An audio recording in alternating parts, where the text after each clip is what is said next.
570 খ্রিস্টাব্দের 12 রবিউল আউয়ালে আমার নবী যখন দুনিয়া তাশরীফ আনলেন, তারিখ ইবনে হিশাম থেকে বলছি, আমার নবী যখন তাশরীফ আনলেন, পারস্যের 1500 বছর ধরে জ্বলা অগ্নিকুণ্ড নিভে গেল। সুবহানাল্লাহ বলেন। পারস্যের লোকেরা দৌড়াদৌড়ি করে, তখনকার জমিদার ছিলেন সাহাবী সালমান পারসির বাবা, পারস্যের জমিদার। এই লোকগুলো দৌড়াদৌড়ি করে সালমান পারসির বাবার কাছে গিয়ে বলে, জমিদার পণ্ডিত, গত রাত্রে সুবহে সাদেকের সময় আজকে 13,000 বছর ধরে জ্বলা অগ্নিকুণ্ড হঠাৎ নিভে গেছে। সুবহানাল্লাহ বলেন। সালমান পারসির বাবা তাওরাত, জব্বুর, ইনজিল এই সমস্ত কিতাবের পণ্ডিত ছিলেন। মনে রাখবেন, আমি ইতিমধ্যে হুজুরের ইমাম প্রতি বড় আলেম। ইফতা গ্রুপে, মুফতি গ্রুপে যারা পড়েছেন, আমরা আলহামদুলিল্লাহ পড়েছি, হুজুরে তো পড়াই। 27টা নীতিমালা আছে ফতোয়া দেওয়ার, তার ভিতরে একটা নীতিমালা হইল ফারলেও তাৎক্ষণিক বলা যাবে না, পরে দেখে বলতে হবে বা সমাজে বলতে হবে। আপনারা ভালো, আমার অভিজ্ঞতা বলি। একজন আইসা ধরেন হুজুরে জিজ্ঞাসা করছে, হুজুরে মাসলাটা কি? হুজুরে যদি বাচ্চা কালকে কমু, তা আপনি বাপ দেন, হুজুরে পারে না। ঠিক না বেজি? আপনি বাপের হুজুরে কি পারে না, পারে না। কিন্তু কোরআন হাদিস নিয়ে হইলো উনি আবার দেখা বলবে, বেশি হইলো। আর বলবেন না কানে ধরে বলে, আমরা ইমাম খেসাবত মানে স্লোগান দিকে বলতে করি তো, কে আটকানোর জন্য করে, গিয়ে জানার জন্য করে, আমরা প্রশ্ন করলেই বুঝি। যাক বাবা, আটকানোর জন্য প্রশ্ন করবেন না, জানার জন্য হাজার প্রশ্ন করবেন। আল্লাহ বুঝার তৌফিক দান করুন। আমার কথার সাথে একমত আছেন তো? যাই হোক, সালমান পারসির বাবা আয়েশা বলল যে কেন অগ্নিকুণ্ডটা নিভে গেল গত রাতে সুবহে সাদেকের সময়, আপনি বলতে হবে। সালমান পারসির বাবা বললেন, দেশের জনগণ, আমার লোকেরা, আমি জমিদার, আমি পণ্ডিত, আজকে বলবো না, আগামীকাল সকাল বেলা বলে দেব 13,000 বছর জ্বলা অগ্নিকুণ্ড কেন নিল। পরের দিন সকাল বেলা দেশের হাজার হাজার লোক সালমান পারসির বাবার দরজায় এসে দাঁড়াইল। দাঁড়াইয়া বলল, জমিদার বলুন বলুন বলুন, পারস্যের 1,500 বছর জ্বলে থাকা এই অগ্নিকুণ্ড কেন নিভে গেল? সালমান পারসির বাবা নিজের রাজপ্রাসাদের চেয়ার দিয়া বসলো, পাশে তার 14-15 বছরের সালমান পারসির দাঁড় করাইল। সালমান পারসির বাবা টপ টপ করে চোখের পানি ছেড়ে বলে, দেশের জনগণদের, তাওরাত, জব্বুর, ইনজিল, তাওরাত, জব্বুর, ইনজিল পূর্ববর্তী শরীফাগুলো সাক্ষী দেয়, তোমাদের কথা মতো গত রাত্রে সেই সময় পারস্যের অগ্নিকুণ্ডটা নিভে গেছে। ওই সময় মক্কা নগরীতে মা হালিমার ঘরে কুরাইশ বংশে যার খাতিরে আল্লাহ আসমান, জমিন, আরশ, কুরসি, লৌহ, কলম, জান্নাত, জাহান্নাম, জিন, ইনসান, সাগর, নদী, পাহাড়, পর্বত, কালো, সুন্দর, ধনী, গরিব, আলেম, জাহেল, এক কথায় যার খাতিরে আল্লাহ তামাম জাহানের সব সৃষ্টি করছে, গত রাতে সুবহে সাদেকের সময় তাওরাত, জব্বুর, ইনজিল, সহিফা সাক্ষী দেয়, মদিনার নূর নবী দুনিয়া আগমন করছে। সুবহানাল্লাহ।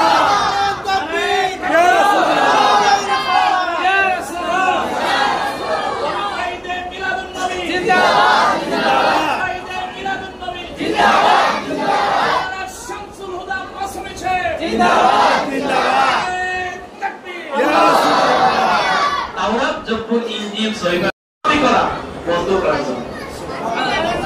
এইজন্য রাসূলের দুনিয়া আসার সাথে সাথে আল্লাহ পারস্যের 1000 বছর ধরে ধরা জ্বলা অগ্নিকুণ্ড আল্লাহ নিভিয়ে দিয়েছে। সুবহানাল্লাহ। এবারে যেটা বুঝাইতে চাইলাম, কান খাড়া করে শুনেন। সালমান পারসির বাবা পারস্যের জমিদার, সবচেয়ে বড় ধনী। সালমান পারসির মাথায় হাত রেখে বলে, বাবা সালমান পারসি রে, ও বাবা সালমান পারসি, আমার বয়স হয়ে গেছে রে বাবা, 40 বছর বাঁচবো কি তা তো আমি জানি না, তবে তাওরাত, জব্বুর, ইনজিল সাক্ষী দেয়, আজকে থেকে 40 বছর পর আজকে থেকে 40 বছর পর মদিনার নূর নবী দুনিয়ার হায়াতে উনি নবুয়তি পাবেন। সুবহানাল্লাহ। আমি যদি ওই পর্যন্ত বেঁচে থাকি রে সালমান ফার্সি, আমার কষ্ট হলো আমি মক্কা মদিনায় যাইতাম, আমার নবীর কদমে পড়ে আমি কালমা পড়ে মুসলমান হইতাম। আমি এতদিন হয়তো বা গোনা বয়স হয়ে গেছে, তবে হাজার হাজার লোকের সামনে আমি তোমার ওয়াদা করে নির্দেশ করলাম, আমি তোমার নির্দেশ করলাম 40 বছর পরে হলেও আমার সব সম্পদ যদি বিক্রি করতে হয়, সালমান ফার্সি রে আমার সব সম্পদ যদি বিক্রি করতে হয় রে, সব সম্পদ বিক্রি করলো হোক, মদিনায় মক্কা মদিনায় যাইবা, আমার নবীরা আমারে সালাম দিবা এবং বলবা আমার নবী যাতে আমারে কালমা পড়া মুসলমান বানায়। আমার ভাই বাবা না নির্দিষ্ট সময় চলে আসার পর সালমান ফার্সির বাবা মারা গেলেন। সালমান ফার্সির মনের ভিতরে চিন্তা আছে, ব্রেনে আছে, আমার আব্বা আমার এই ওসিয়ত করে গেছে। আমার ভাই বাবারা, সালমান ফার্সি অনেক ধনী মানুষ, অনেক সম্পদ নিয়ে, অনেক লোকবল নিয়ে আমার নবীর কাছে এসে মক্কা নগরীতে হাজির হইলেন। আমার ভাই বাবারা, আমার নবী জানে কি জানে না? বলেন জানে কি জানে না? কিতাব প্রমাণ করে সালমান ফার্সি যখন সম্পদ আর লোকবল নিয়ে মক্কা মদিনায় আসতেছে, আমার নবী বসা ছিলেন। আমার নবীর পাশে সালমান ফার্সির বসার জন্য রাসূল একটা বিছানার ব্যবস্থা করেছিলেন। সালমান ফার্সি আসলো, আয়েশা আমার নবীর সালাম দিল।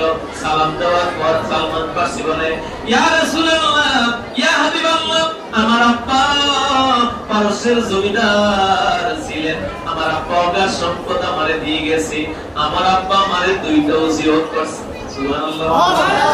আমার নবী বলে, শুনো, 1 নম্বরে তোমার আব্বা আমারে সালাম দিয়েছে, আমি সালামটা দিলাম। সালমান ফার্সি কয় নাই, সালমান ফার্সি বলে নাই, শুধু বলছে আমারে 2টা কথা বলছে। আমার নবী বলে 1 নম্বরে সালাম দিয়েছে, আমি সালাম দিয়েছি। আর 2 নম্বরে তোমার আব্বা মুসলমান বানাইতে বলছে, তুমি আসার আগেই আমি রাসূলুল্লাহ দুনিয়ায় থাইকা কবর জগতে তোমার আব্বারে মুসলমান বানিয়েছি। আরে তাকবীর, আরে সালাম। পবিত্র ঈদে মিলাদুন নবী জিন্দাবাদ, ঈদে মিলাদুন নবী জিন্দাবাদ, মিলাদুন নবী যেখানে আমরা আছি, যেখানে আমরা আছি, ভালো কাজ যেখানে আমরা আছি, মসজিদে ফাতা জিন্দাবাদ। বলেন মারহাবা, বলেন মারহাবা, মারহাবা। মুসলমান বানাইছে সালমান ফার্সি, কি মুসলমান হয়েছে? আমার আব্বারে বানাইছে। আপনি যদি অনুমতি দেন, আমার আব্বা আল্লাহর পক্ষ থেকে, আমার আব্বাকে আল্লাহ অনেক সম্পদ দিয়েছে, আব্বা আমারে দিয়ে গেছে, আমি মুসলমানের জন্য কিছু কাজ করব। সুবহানাল্লাহ। আমার নবী বলে, সালমান ফার্সি ঠিক আছে, অনুমতি দিয়ে দিলাম। সালমান ফার্সিকে, হুজুর মক্কা মদিনাতে পানির অনেক দাম, মক্কা মদিনাতে যার পানির কূপ আছে সে বড় ধনী। এখন আপনারা যারা সৌদি আরব যান বা সৌদি আরব সম্পর্কে ধারণা আছে, আমাদের দেশে পানি যতটা এভেলেবেল, তাদের দেশে তৈল ততটা এভেলেবেল। যাই হোক, হুজুর তখন পানি আর কম পাওয়া যাইত। হুজুর আপনি যদি অনুমতি দেন, আমি কিছু খেদমত করবো। করো। লোক লাগাইলেন। মক্কা মদিনার ভিতরে সবচেয়ে পানির কূপ বড় বড় কোনগুলো, খবর নিয়ে 7টা পানির কূপের তালিকা দিলেন সালমান ফার্সির হাতে। সুবহানাল্লাহ। সালমান ফার্সি বললেন, কথা বলো বাবা। সালমান ফার্সি বললেন, 7টা কূপের মূল্য কত জিজ্ঞাসা করো। তখনকার বাজারে যেই দাম ছিল তার চেয়ে কয়েক গুণ বেশি দাম চাইছে। সালমান ফার্সি কয়েক গুণ বেশি দিয়ে 7টা কূপ মুসলমানদের জন্য কিনছে। সালমান ফার্সি কত বড় আশিকে রাসূল, সালমান ফার্সি কত বড় আওলাদে রাসূলের আশিক। আমার সালমান ফার্সি বলেন, আমার নবী কি বলেন, ইয়া রাসূলুল্লাহ, আপনি যদি অনুমতি দেন, 7টা পানির কূপ আমি কিনলাম, আমি একটু বন্টন করতে চাই। আমার নবী বলে, সালমান ফার্সি রে, তুমি কিনছো, তুমি বন্টন করো। সালমান ফার্সি চোখের পানি ছেড়ে বলে, ইয়া রাসূলুল্লাহ,